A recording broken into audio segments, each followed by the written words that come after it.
Hey guys, in this video, I'm going to be showing you codes for this free hair on Roblox. First, you want to open the Roblox and use the search bar to find the block. You want to select the game and then join it.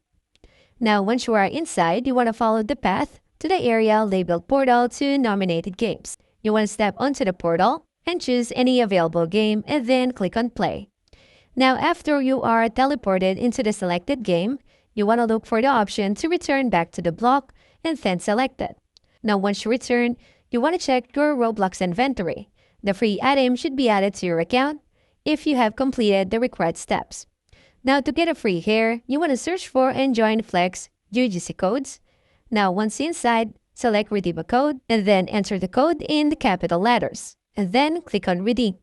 Now, if the code is still active, the hair should appear as a free item. You may also need to complete additional requirements, such as joining specific groups or following certain users. Now, if the game shows a waiting period, leave the game and return after the started time to try redeeming the item again.